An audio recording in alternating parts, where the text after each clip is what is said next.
Welcome back, everybody. Today we're reading Tales to Give You Goosebumps by R.L. Stines, Special Edition number 1, 10 Spooky Stories. Today we're going to be reading number 4, Strangers in the Woods.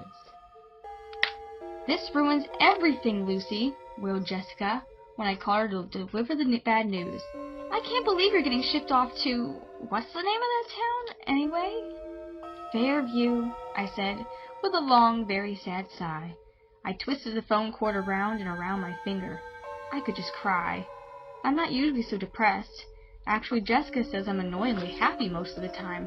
But finding out that I'd be spending 6 weeks this summer with Great Aunt Abigail in her boring farm town was enough to put me in a bad mood forever. I mean, there is nothing in Fairview but tractors and cows and cornfields. I hoped that something exciting had happened to Fairview since my last visit to Great Aunt Abigail's 2 summers before. But when Dad pulled the car into town, the place looked even duller and drabber than I remembered. One grocery, a hardware store, a gas station, and a tiny library. We bumped our way down Great Aunt Abigail's long dirt road, pulled up in front of 25 Butterfly Lane, her small red brick house. I climbed out of the car and looked around, fields and forests as far as I could see. Great Aunt Abigail came running out, dressed in her usual flowered house dress and sneakers. She looked a little different than I remembered, a little older, and a little more wrinkled, and a little skinnier. We all greeted one another, and then Mom and Dad followed Great Aunt Abigail into the house to have tea. I started to let my dog Muttster out of the car so that he could explore the yard, but the big brown mutt pulled back, his tail between his legs. "Muttster, what's your problem?" I asked her. He acted like a big scaredy cat, whimpering and huddling in the back seat. When I finally coaxed him out with a doggy pretzel, he started barking really loudly and running all around in circles. The things you have to know about Muttster is that he never barks. He's really well behaved. That's why he was being allowed to stay in Fairview with me while Mom and Dad went off on their big trip to Asia. I should have known that something was terribly wrong as soon as Muttster started barking, but I didn't guess. I just figured the big dog was excited. Then, when Great Aunt Abigail came outside to see what all the fuss was about, Muttster really went crazy, growling and snapping like a mean old junkyard hound. "Oh, dear Lucy," she said nervously. "Why is he doing that? Maybe you should put him in the yard." I didn't want to tie him up, but Muttster was just going ballistic. So I tied him to a huge oak tree and ran back to the porch to say goodbye to my parents. "Honey, I'll miss you," Mom said. "You won't be able to call us because we'll be moving around so much, but we'll call when we can and send lots of postcards." After a lot of hugs and kisses, my parents were off on their trip, and I waved sadly until their car disappeared down the long driveway. What a boring summer this is going to be, I thought glumly. I had no idea how wrong I was. Great Aunt Abigail did her best to cheer me up. "I have a few surprises for you, dear," she said. "Your favorite cookies." Cookies? I'd almost forgotten that Great Aunt Abigail made the best peanut butter fudgies in the world. I took a cookie off the tray she offered, and still warm and still soft from the oven. I bit into it eagerly. It was chewy and fudgy and peanut buttery, but something was wrong. Something didn't taste right. Was it too salty? Were the ingredients different? How weird, I thought. Great Aunt Abigail's cookies are always perfect. I could see her watching me eagerly, so I finished the cookie and pretended to love it. Then I jammed a few cookies in my pockets and threw them in my denim jacket. "I'm just taking Muttster for a walk," I called out, "just to relax him." "Oh, have fun, dear," she said, "but stay out of the woods, okay?" That's weird, I thought. She never warned me away from the woods during my other visits. Muttster and I had a nice walk in the sloping green fields. At times the dog seemed calm and playful as always, but then he would start barking excitedly again, and for no reason at all. I couldn't get to sleep that night. Maybe it was because Muttster had to spend the night outside as punishment for his constant barking. At home he always slept at the foot of my bed. I tried reading a book, but that only made me feel more awake, so I gazed out the window and counted the stars. And that's when I saw the frightening lights in the purple night sky, 6 lights forming a circle. At first I thought they were super bright stars because they were up in the sky, but then I realized that they were moving, lowering slowly to the ground. As I stared with my mouth hanging open in amazement, the lights hovered over the woods on the other side of Great Aunt Abigail's cornfield. I felt their light washing over me, brightening my whole room. bright as daylight. Then slowly the circle of lights lowered into the woods and it became dark again. A cold shudder shook my body. What had I just seen? I crept down to the hall to Great Aunt Abigail's room and called softly outside her door. But she had always been a sound sleeper. She didn't even wake up. Back in my room I could hear Mutster down in the yard barking furiously. I shut the window tight. How could I ever get some sleep? Do you know what those lights are out in the woods? I asked Great Aunt Abigail as I sat down to breakfast. She narrowed her eyes at me, and I thought I saw her cheeks go pink. Lights? What lights, dear? How do you want your eggs? Scrambled, please. There were about 6 lights all in a circle. They were so weird. Oh, don't worry, dear. I'm sure it's just reflections or something. Have you fed Mutster? Why is she so eager to change the subject, I wondered. Why does she seem so nervous? Her scrambled eggs tasted different, too. Not as fluffy and fresh-tasting as in the past. After I ate, I took Mutster to his breakfast, a bowl of dry dog food. Then I sat on the lawn, talking to the dog and staring at the woods, hoping to see something, anything, that might explain those lights. Thinking about those lights made me feel strange. You know how your stomach feels after you've eaten 5 slices of pizza? That was it, only more nervous and fluttery. My stomach felt even funnier after Great Aunt Abigail and I took a drive to the hardware store. Did I say drive? It was more like a roller coaster ride.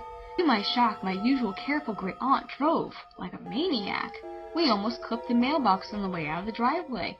Then she kept weaving from lane to lane and whizzing right through the stop signs. I held onto the dashboard, too terrified to scream. I got my voice back when we finally pulled over on Main Street. Aunt Abigail, I cried breathlessly. Is there something wrong with the car? Why are you driving like this? Like what? She replied innocently. The only thing more frightening than the drive to the town was the drive back to the house. By the time we returned, we'd gone through 2 red lights, terrorized a farmer on his tractor, and missed a parked car by an inch. Great Aunt Abigail didn't seem to notice that anything was wrong. My heart still in my mouth, I leaped out of the car and staggered over to Mutster. He wagged his bushy brown tail and licked my face as if he'd gone years for 10 years without me. As if I'd been gone for 10 years.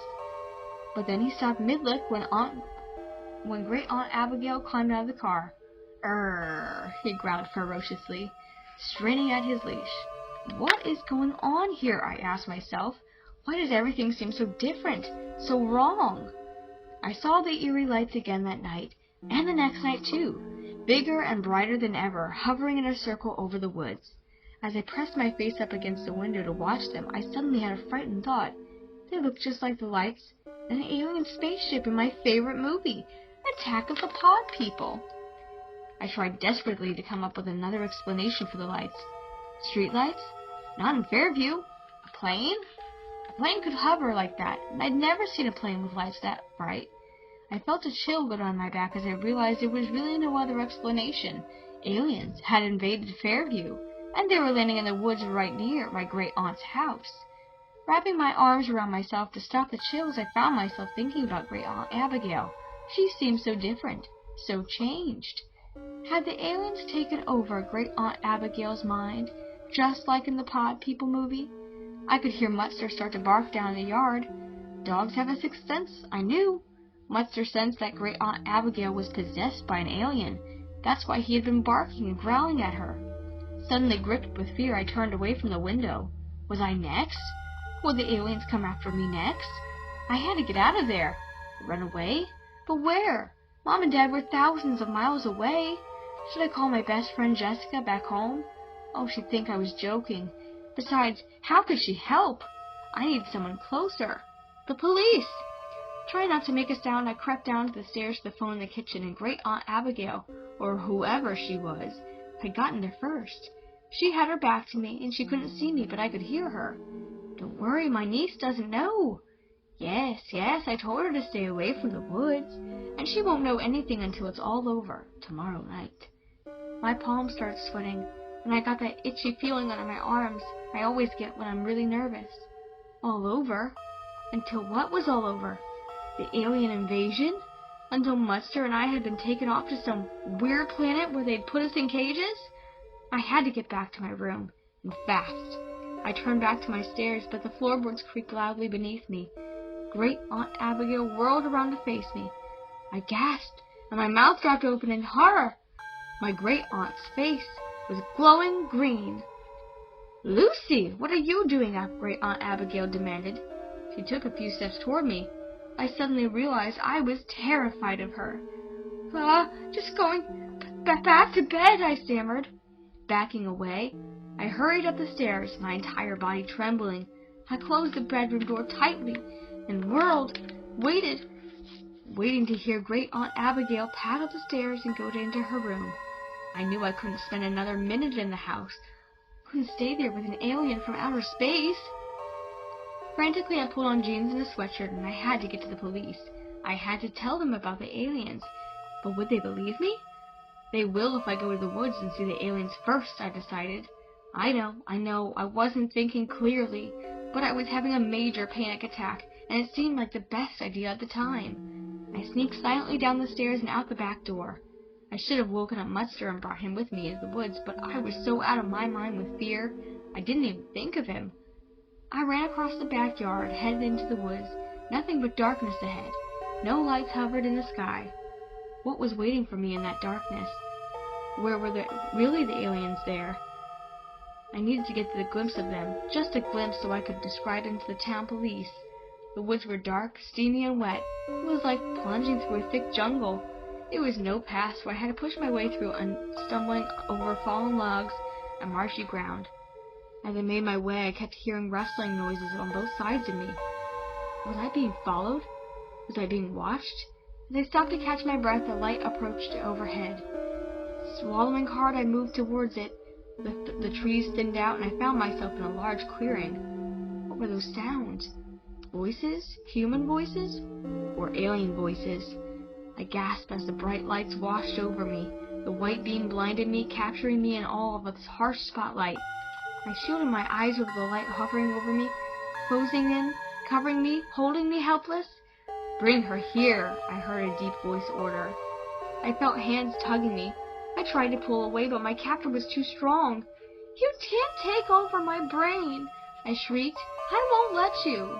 "Cut the lights," another voice ordered. The harsh lights dimmed to black, and I could see smaller lights all around. As my eyes adjusted to the darkness, I saw a man walking toward me.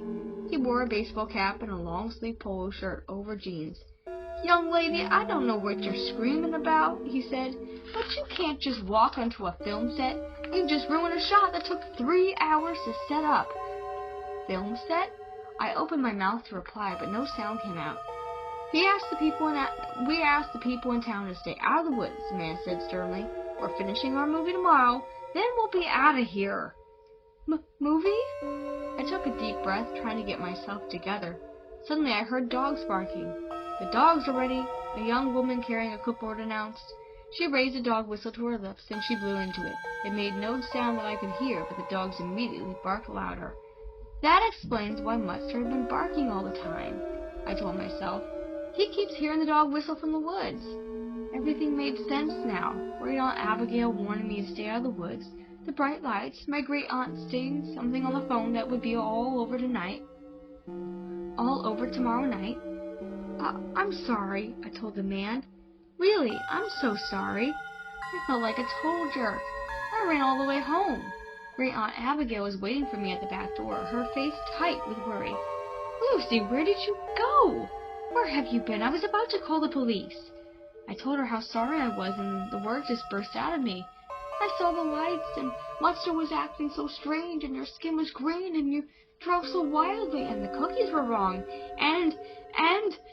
Great Aunt Abigail wrapped me in a hug and held me till I stopped trembling. When I finally backed away, she was chuckling. "I guess my green mint julep facial mask would give anyone the creeps," she declared. I laughed too. "I should have told you about the movie folks," Great Aunt Abigail said, shaking her head. "But I figured they'll be gone by tomorrow." I started to say something, but she raised a hand to stop me. "I have more to explain," she said, frowning. "I have a confession to make, Lucy. I lost my glasses just before you arrived, and I've been trying to get on along without them." "Oh, that's why your driving was so wild?" I cried. She nodded. "And that's why my cooking may have been a little off. It's just so hard to see the ingredients. We hugged each other again and shared a good hug. I can't believe that you thought I was an alien from outer space, Great Aunt Abigail said. You've seen too many movies. Oh, she was right. I felt like such a fool. We had some hot chocolate. Didn't quite taste right, but I didn't complain. Then I made my way upstairs to go to sleep. That night had grown cool, and I loved sleeping with the windows open, so I went to the window linen's closet to get an extra blanket. As I pulled open the door, Great Aunt Abigail's glasses tumbled out. Oh, terrific, I thought. Now she won't have to buy new ones. I picked them up and carried them down the hall to her room. Aunt Abigail, I called. The door was open a crack, and I pushed it open to step inside. She stood with her back to me. Aunt Abigail, look, I found your... My words choked in my throat as she turned to face me, and I saw her 4 slimy tentacles waving at her sides. Her skin glowed bright green in the light from the dresser top, and her 3 fat black lips made sucking sounds as she unrolled a long blue tongue. You found my glasses, she croaked, reaching out with all 4 tentacles towards me. Thanks, Lucy. The end. Just a moment to say thank you to everyone who has stayed to watch this video till the end. If you would please subscribe and like this video, it would really help me out with growing this channel and reaching more kids with bedtime stories. If you'd like to support me in other ways, I do have a Patreon and an Etsy store. The links are in the description below. I really appreciate it and can't wait to read for you again tomorrow night. Have a good evening. Sleep tight.